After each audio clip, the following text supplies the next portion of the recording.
Testing. I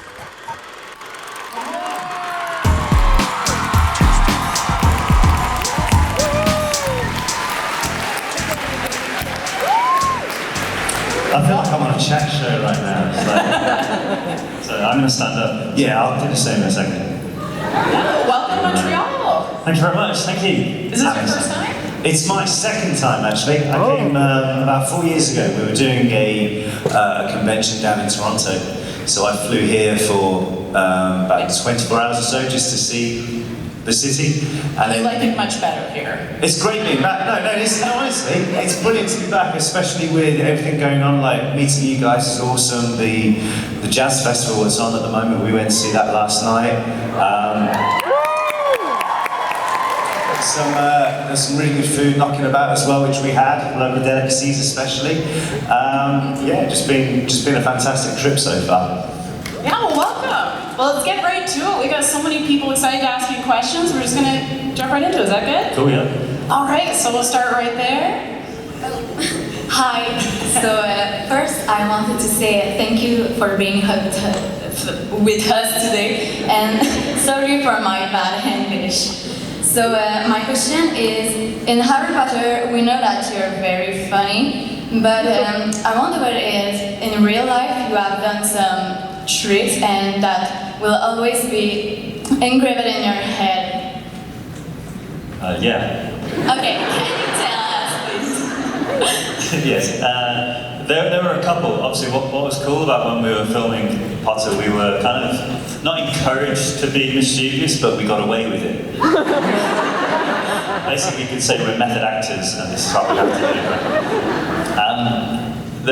There's one, like a really easy one to do, which is actually something that my dad did on my uncle many years before. But basically, all the remotes in the trailers were exactly the same, and all the TVs were exactly the same. So we went into Rupert's trailer one day and we're sitting watching TV, and then every time he got up, the volume went up.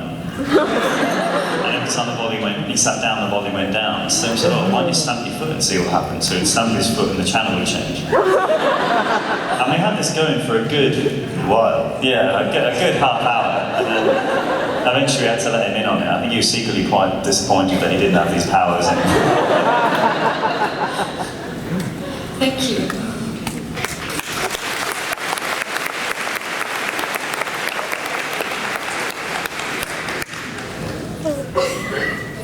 It's me? Oh, sorry. Hi, first of all, thank you for being here. You guys are really beautiful. So my question is, are there any fandoms that you guys freak out over just as much as we do over Harry Potter, the Wizarding World? In general, I don't know really. I mean, we're big sports fans, so sports teams. But yeah, other than that, I don't know really. I mean, the thing is, with Potter, I've noticed especially, it's such a unique collective of different people. Like, you get so many variations of interest. It's not like you look at one person and go, oh, they're a Potter fan. You know, there's like people from different backgrounds, people from different cultures. Wherever in the world, there's Potter fans there. So it's hard to compare anything to Potter, to the Potter fan base. You know? I mean, it's not every day you see someone walk around with a Quidditch jumper on to go to it. Thank you so much.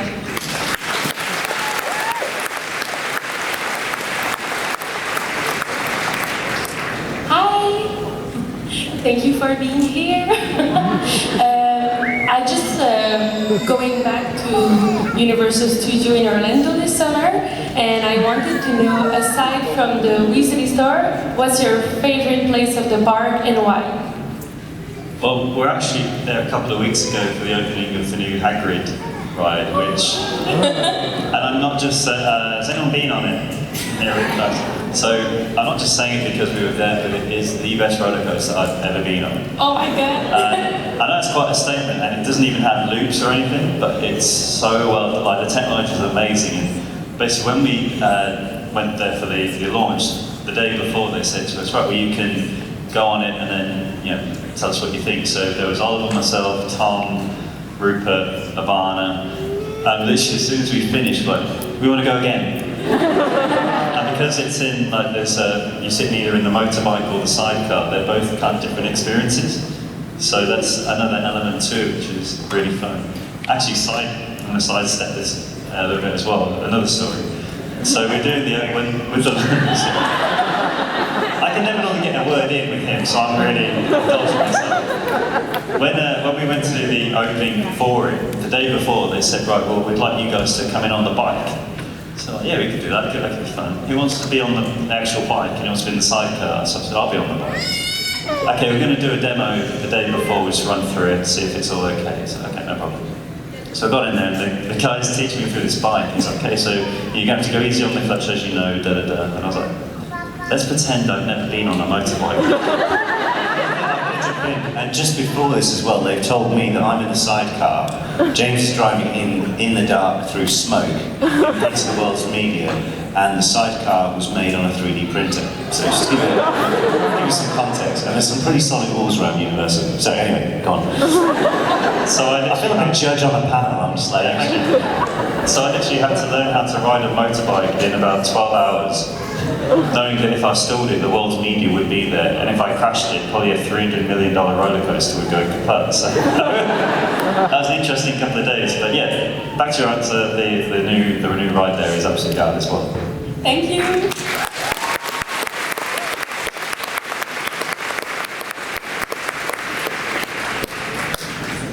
My turn then? Hi. Sorry if I hyperventilate just a tad. First, Oliver, I have to say my hubby is very cranky at you. I gave up rooting for Arsenal, and now Aston Villa all the way. yes, maybe. Birmingham, okay. Second, Tom was saying yesterday that he was kind of surprised at the longevity of the fandom, and he always assumed maybe 10 years from after the films it would kind of die out a little bit. Are you guys still surprised that it's as insane and big as it are? Would you still be here 10 years from now if we're still here? Yeah, I'd have to say, I have to agree with Tom. I think we all thought that when the film finished and it came out, that obviously you're going to have this wave of people really getting into it and enjoying the films, but then after a while, new things come along, as is life.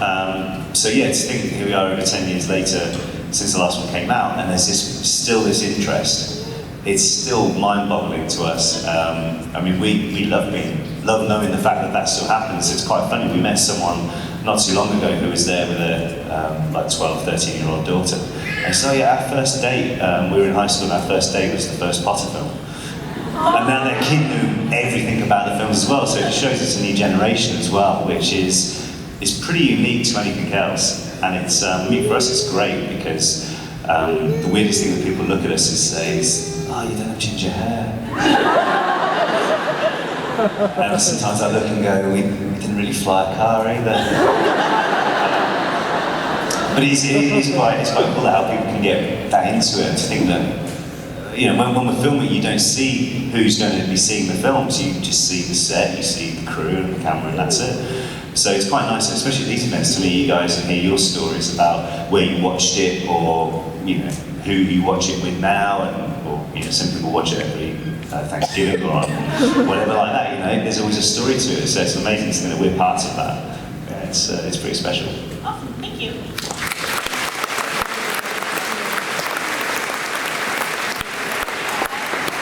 I want to say thank you again, and also I want to say thank you from my broken heart, because I still crying every time when you remember what Fred did. Thank you.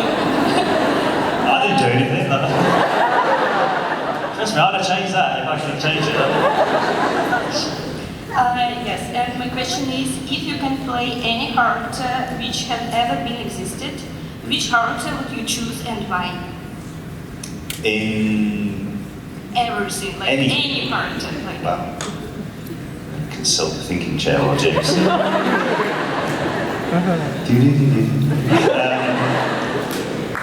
What would you do? No, come on, you're in No, I'm in the thinking chair now. like a bomb villain. Dobby.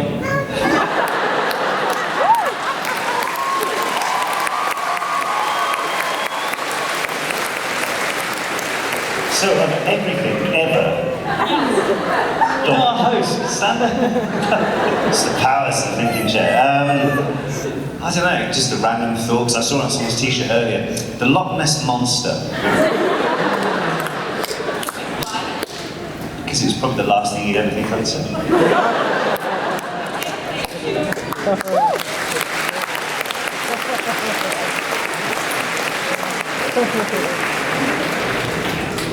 Hi, my name is Jasmine and I'm really excited that I get to talk to you. Personally, I was never able to tell apart the identical twins. So I was wondering if on the set it happens that people from the crew or from the cast was having trouble telling you apart, and if you have any anecdotes about it. Yeah, people got us wrong. Like some people still do. Like Tom still struggles every now and then. Yeah, it's just normal for us that people got us mixed up, got us confused. In terms of anecdotes for it, I don't really have any. I actually told someone that basically on the first movie, we were asked by one of the crew how we tell each other apart. And I said to her, well actually I've got a mark on my nose there, which is actually a chickenpox mark. But that was a bit of a boring story, so I told her that I was shot by a farmer when I was and fast forward 4 films later, my dad was on the set, and this certain crew member came over to him and she said, oh, of course I know how to tell each them apart, because James got that mark where the farmer shot him in the egg. So it's my dad was like, what the hell are you on about? Yeah, the chicken pox when he was 2, like that. So that's quite a good prank to keep going for 4 years, actually. Thank you.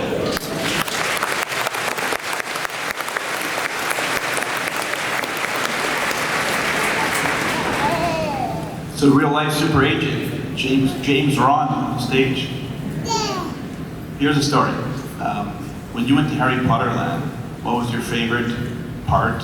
And were you there when it first opened? And what was the best part? And the last question, if you were to pick another school to be into, what would it be? Would it be Slytherin, or would it be? No, I was quite happy with Gryffindor with the house, because I've already got the tie. You were in a different house though, weren't you? Yeah, I'm actually Hufflepuff. And then in terms of going to the Wizarding World, have you been in a theme park? Was that? When we visited the theme park, Wizarding Yeah, World. when you went to Harry Potter Land for the first time, what was your best opinion? It was incredible, because we walked, when they first told us that they were making it at Universal, we thought, oh okay, they're just going to rebrand something that's already there. But when we actually walked into as you walk through that gap and you see the Hogwarts castle in the distance, there's like, and we actually went through it the first time, and J.K. Rowling was there with her family, and that was pretty, like, just stand back, but for us it was just incredible, because it was exactly like when we were filming, except there was so much more depth to it. So when you're filming, there's just a set, there's like some scaffolding on the other side of the wall, whereas this was really made. And then since they've added onto it, so obviously you've got Weasley's Wizarding Weasley's joke shop, which is pretty cool. You got the train is pretty good. The train as well, especially if you go from Hogsmeade to King's Cross, because you see us on it. Obviously. But yeah, so stuff like that is just really, really cool to go to, and I'd encourage anyone who's thinking about it to go and check it out. Great place.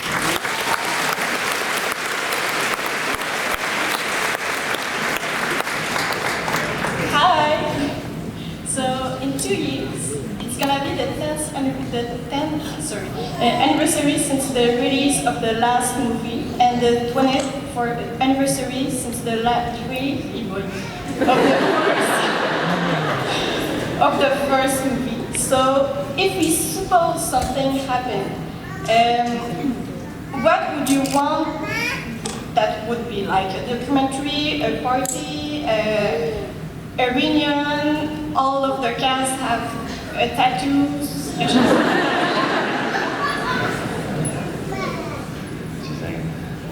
Probably a private party, so none of you can see it. Actually, when we wrapped the last film, a load of us went for a little dinner, which was actually quite cool. That's quite a special memory that we have, because we don't really ever talk about what happened that we just like talked about the last 10 years, which was really cool.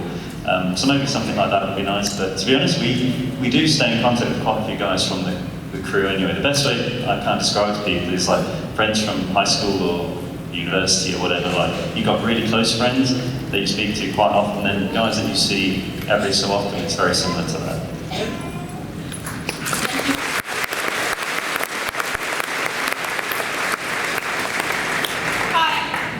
My only question is for you is, can I have a hug? Because like I really love you guys and I'm shaking right now from how excited I am to be here. Okay. No touching. No, I think you guys have booths and you can come say hello, because, okay, who in this room doesn't want to give them a hug? Yeah, you're pretty huggy. Nobody. We'll never get through all the hugs. Later on.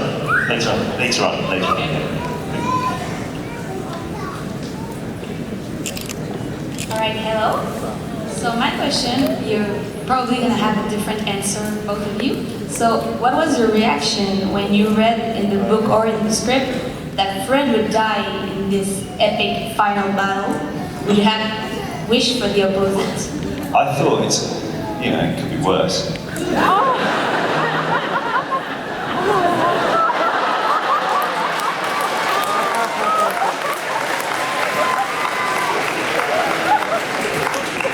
I'd already lost an ear, I thought that was bad, but keep reading, it could have been worse. There is actually a story to it. I'm sorry if anyone's heard this one before, but yeah, basically I was in Japan when the final book came out. So I turned my phone off because I didn't want anyone to give me any spoilers. I didn't, if people talk about it in Japan, I wouldn't know what they're on about, so that was fine. Harry Potter stuff. Yeah. So I was actually reading through the book. I think I got through it in 2 days. So I didn't really see much of Japan, I just read the book. But I was on the bullet train when, sorry if this is a spoiler for anyone that hasn't seen the last one. I was on the bullet train and I read what happened to Fred. And at that exact moment, the ticket inspector was coming round. I swear to God, this is what happened. So I'm there and I was surprised at what happened. I was surprised how surprised I was at what happened. So I've got all these things going on in my mind. I didn't realise how attached I'd become to the character. And at this point, when I'm trying to figure out what's going on in my head, all of a sudden the ticket inspector is going, ticket, ticket, ticket. My exact words were, leave me alone, mate, I just died here.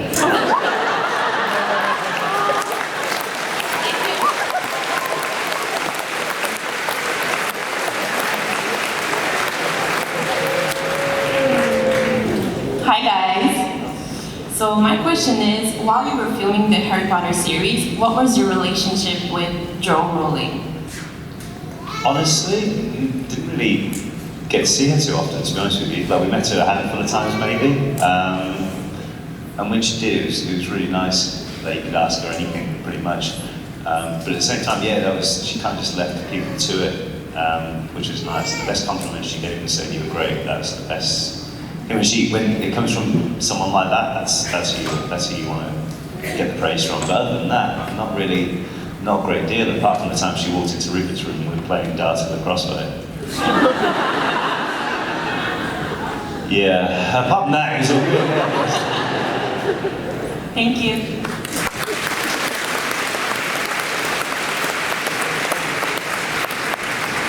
Hi. So first of all, again, thank you for being here. I said it yesterday, I'm going to say it again. The Harry Potter franchise is like my favorite franchise ever. I've been watching it since I was 5 years old. I'm now 17, and it's still a big thing for me. Edward's and Coins are like two of my favorite characters ever. My question is kind of similar to another one you just had. So, knowing what happened to Fred during the battle, if it happened to you two in real life, what would... I'm going to stop you right there. I think we should try another question so we don't bring the room right out. Anything else? I know you're dressed as a Death Eater, but you're going to kill the room. So, is there any other questions? I guess, what was the best thing about being in the Harry Potter cast? So I didn't want to see the room there. Best thing about being in the Harry Potter cast is you get to, not just say it, but you get to travel the world. And wherever you go, like we're thousands of miles from home here, but anything we talk about, you guys understand what we're talking about with Potter. So it's such a global thing, and we've been able to meet so many different people and see so many different things. So to me, that's the biggest perk of the whole thing. Not to mention you're involved in something where, even if, you know, some old people have never seen the film, but they've heard of Harry Potter, you know. So you can, even if you mention some of the art in Harry Potter was 8 times, they get it, they're like, oh, I know that, yeah. That's mine. Jason? Learning how hair dye works. Because I've developed a big appreciation for, especially when ladies get their hair done, to compliment them. Because, guys, pay attention. Because I remember so after the 4th movie, right, my hair was down here, I had it cut short, it was dyed back to this colour. I went and met my friends down the pub, and no one said anything for a good 3 hours. Until eventually someone said, oh, have you had your hair cut? So I've been ginger for 10 years, how the hell, you know? Thank you. Good morning, Bob. My question to you is, out of all the cast members in the series, who is your favorite one you worked with? Rupert, probably.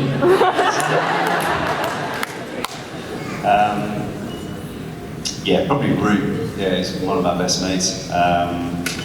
Yeah, like we have such a good relationship, especially with these guys as well. Like Rue and James, we pretty much be together all the time when we're filming because we'd be the ones goofing off.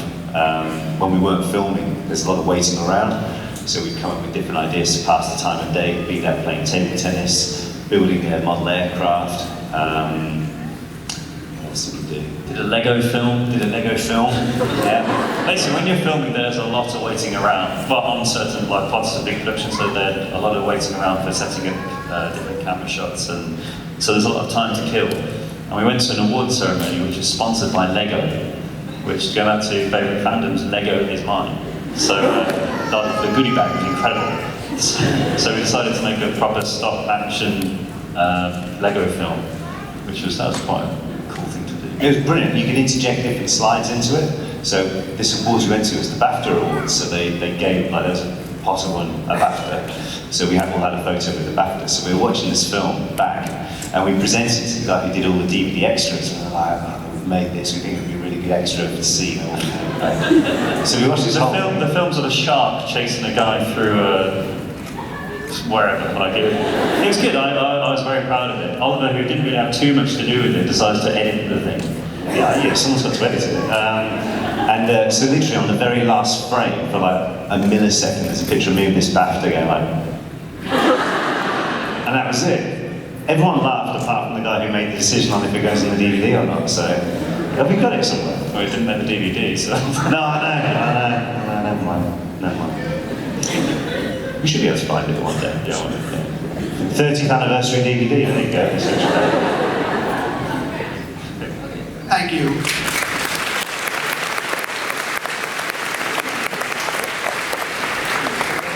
So, hi guys, thanks a lot, sorry. Harry Potter is one of my favorite movie of all time. And my question is, if you are not actors, like what have you what would you have done? I honestly have no idea, because it happened at a time we were 14 years old. So when we got the roles, it was kind of like when you're kind of thinking what you might do for a career, and we kind of just fell into doing this, and it became, fortunately, being able to make a career out of it and enjoy life on the back of it. So it's been one of the things. I honestly have no idea at all. No idea. I very much doubt it would put me in this position right now that speaks to this many people. So. Actually, the week before we went for our first audition, you have to select what subjects you want to go on to do for the last 2 years of your high school. And the drama teacher actually said to us, don't put drama because you will not have a career in it. I don't know what he's doing now. Proving the point that just because someone says you can't do something, don't believe that.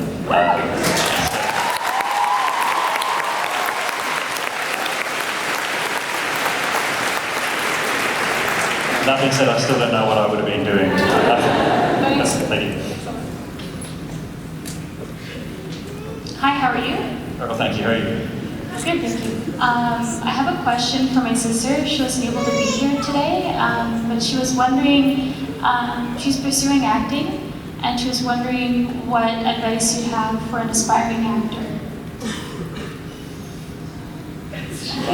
Consult the thinking chair. Love this. Now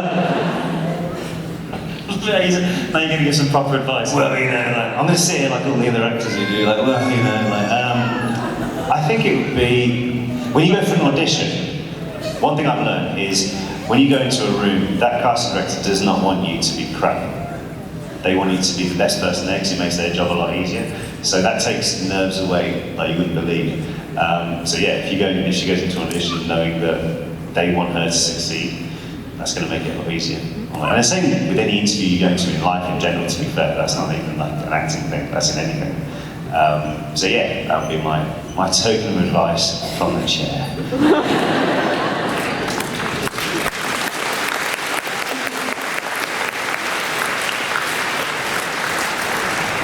Hi. I want to thank you for coming here. I want to...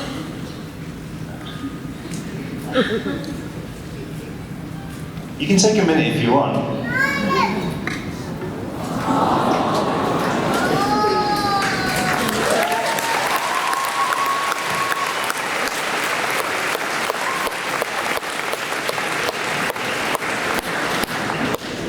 Sorry. James, it's What about Francesca? I don't know that. Oh, okay. Oh my god. So I have like agoraphobia, a fear of crowd. Yeah, you do well.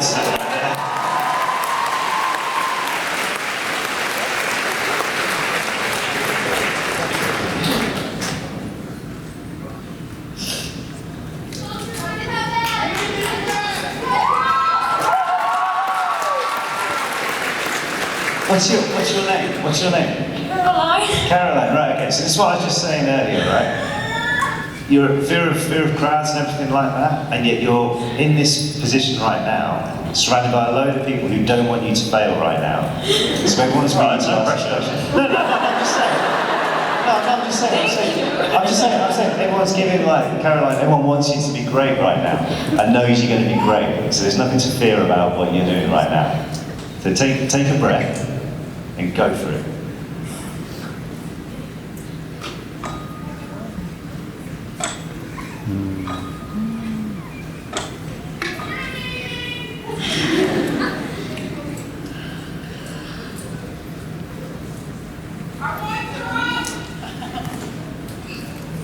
Do you want to maybe let the person behind you ask a question? You can take a breath, collect yourself, and come and do a little backseat, frontseat. I feel like shaking. You're crushing it. This is amazing. I have like range. That's okay. Take a minute. We can go to another question, and we'll come right back to it. I promise. We'll do that. Let's do that. Yeah. Okay, Caroline? We'll go back. Another round. Speaking is people's number one fear ahead of death, and you just did it.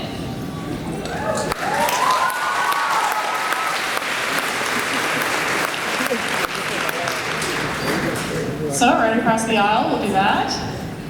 So, I know Fred and George were born on April Fools, and you all know you did a lot of pranks, but what's the best prank someone made to you?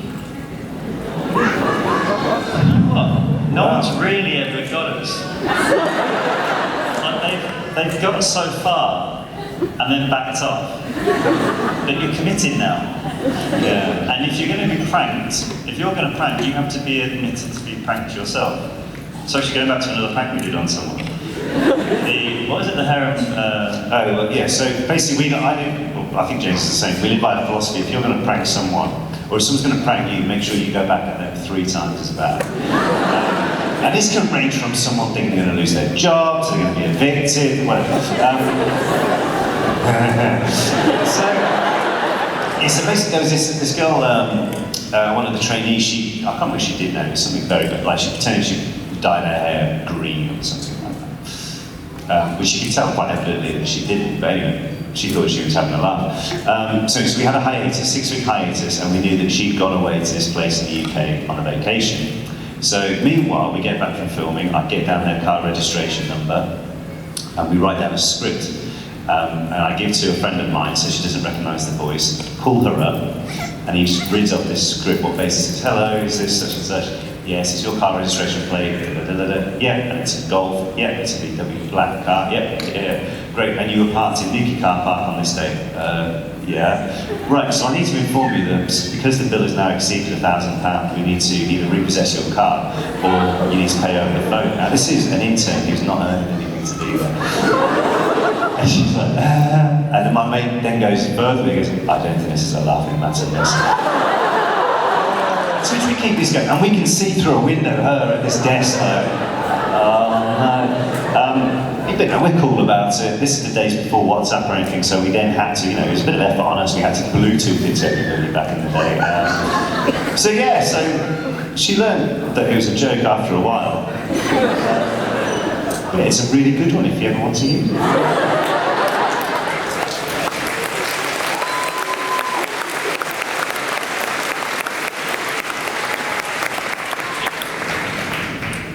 My question is, who in your opinion is more evil, Voldemort or Umbridge?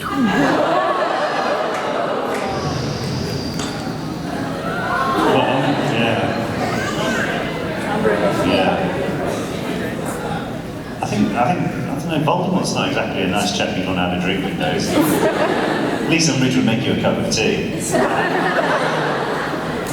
That's a very good point. Yeah, she can't be evil, she's drinking tea. It's a really good answer, yeah. So I judged it well then. I'm going to say Voldemort, because he was quite a nasty person. He doesn't have any eyebrows either. I'd stress it.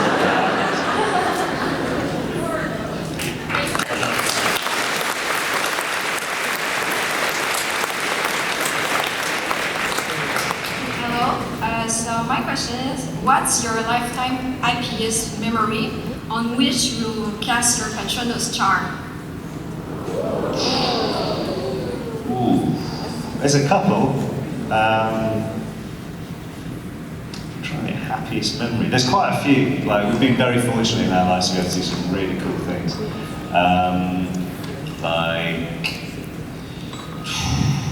I mean, even like a couple of months ago, my soccer team made it to the final of a game. No. Happy memory.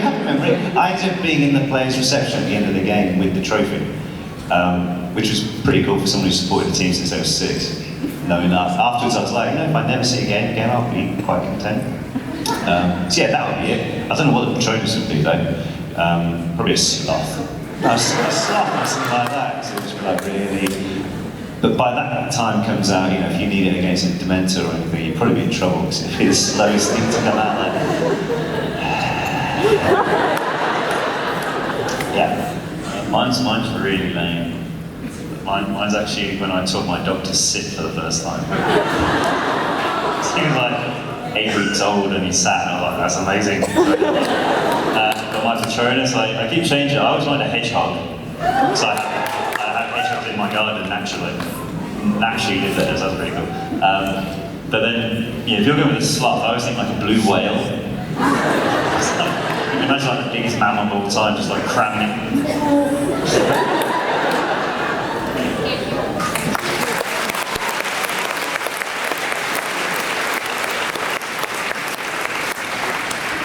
Part 2.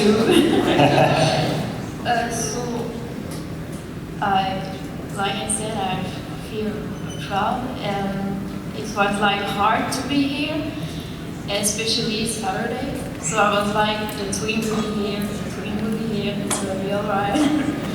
And my question is, what advice would you give to? Oh my God. What advice would you give to someone who wants to pursue their dream as an actress or actor but suffer from anxiety? I don't think I'm qualified to. I don't know. I think it's like anything with, especially acting in general. My drama teacher, not that drama teacher, decent drama. My coach, should I say, she always just tell me if you're going to fail, fail big. Like really, like commit to it. So yeah, just go for it. I know actually when I first started doing Potter, I was incredibly shy. This kind of thing really scared the living hell out of me. And then, but playing parts like Fred and George, you kind of have to be outgoing, otherwise you kind of don't do the characters justice. So, and in doing that, I actually learned to actually enjoy being the centre of attention. So. But yeah, that kind of changed my mindset in that regard.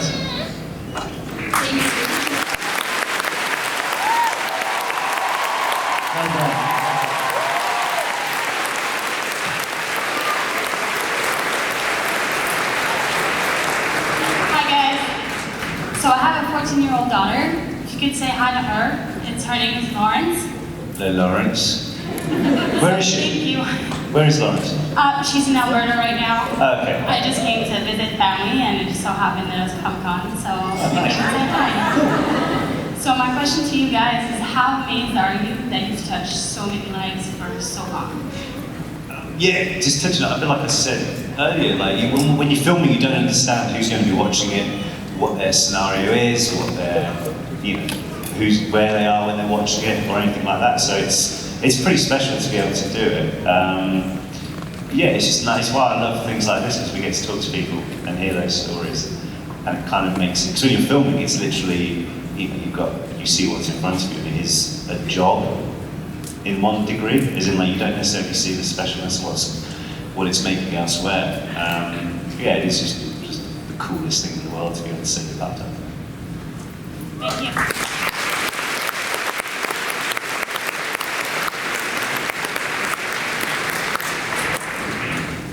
Hi, I'm Michael. I love all the Harry Potter films, and my question is, what is it like working with Donald Gleason, who plays Bill Weasley in the two parts Deathly Hallows films? Yeah, Donald's awesome. Like really cool. He actually supports the same soccer team I do. So after one of the filming, everything goes back to football, doesn't it? Right? Yeah, it's like 4 questions now, and you've got. No. It leads on to a story. I can use my chair now.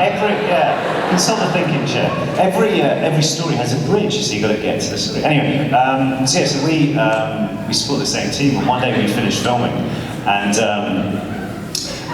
while we were filming, they were playing a night game across London, so he and I went to the game, but he wore a prosthetic scar. I had an ear blown off, and we didn't have time to get rid of the prosthetic, so we're on the underground.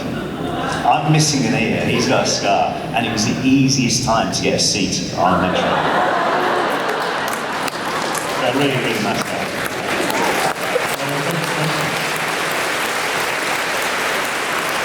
How was the chair? Yeah, it's a good chair. Good thoughts? Yeah, you don't know what I was thinking. But... Hi guys. My name is Kayla. My question is, were you disappointed that Peeves didn't make the movies?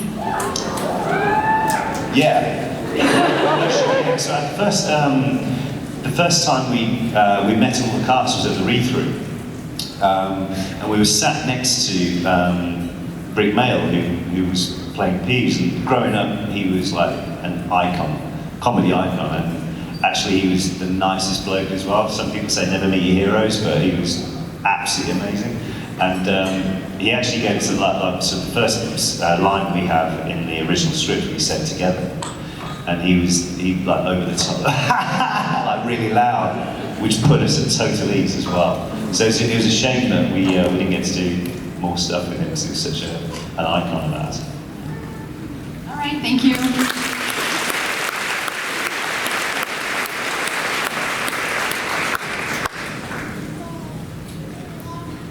Hello. Hi, my name is Andrew, and I'm also a big fan of Harry Potter. Three things. One, I would like to say thank you for Caroline, because she was up here. She was Caroline.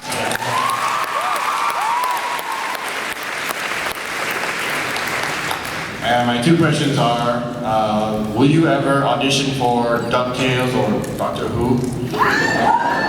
And do you think the Wizarding World will enjoy modern technology like cell phones mixed in with magic? Or would that be just too complicated for them? Yeah, I don't know about the cell phones with the magic thing, because I think they've already got, maybe they've released like an eye wand. Or it doubles up as something else. But then you never see people in the Wizarding World kind of just like sitting there idly on Instagram from wizards. I suppose Instagram would have to be videos that makes all the pictures move.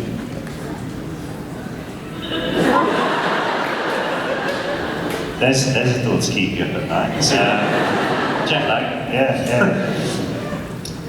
Yeah, I suppose they would do in some regards, but I think that's also what's made Potter in some ways has been so timeless to a point, because it is so separate from the Muggle world, as it were. So it's very timeless in that regard. But in terms of how it would benefit from it, I don't know, maybe. But they still never worked out what a rubber duck did, so. I was about to mention that. Yeah, they'd probably be at a loss for it, yeah. Okay, thank you.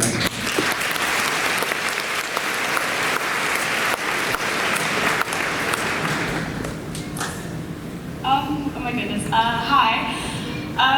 I've always loved the Weasley twins since I was a kid, and your portrayal of the twins was amazing. And I read the craziest thing online. You guys are real twins? I'm joking. You guys mentioned games earlier. When you played Harry Potter games, did you guys ever play your own characters, or did you choose different characters? No. Always George Weasley. Hands up who would like to get a video game, right? It was actually one of the coolest things is when Electronic Arts made the Potter games. They said, "Oh, do you guys want to do your voices in the games?" I'm like, yes. Because I was one of these guys growing up who would, when you can make your own character, you would spend hours doing it, it looked nothing like it, but Electronic Arts.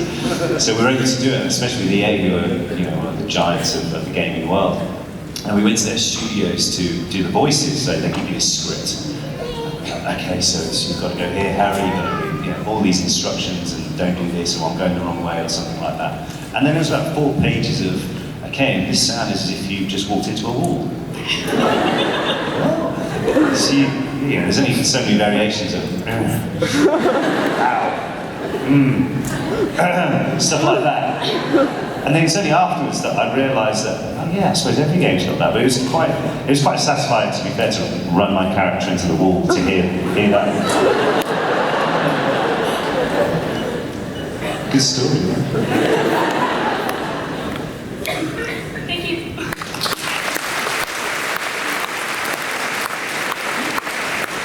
So we've almost reached the end of the panel. We have time for just one more question. So make it a good one. Take it away. Hi. I was wondering who's your favorite and least favorite character of all the Harry Potter movies?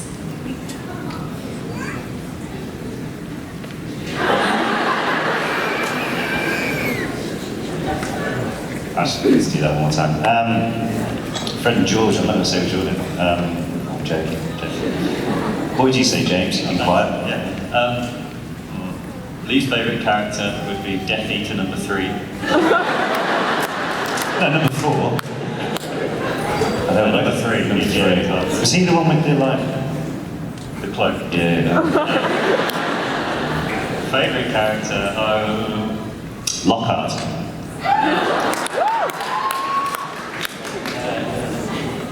Fake it till you make it. Oh no. I know this is the last question. I really want to make it a good answer. Fred.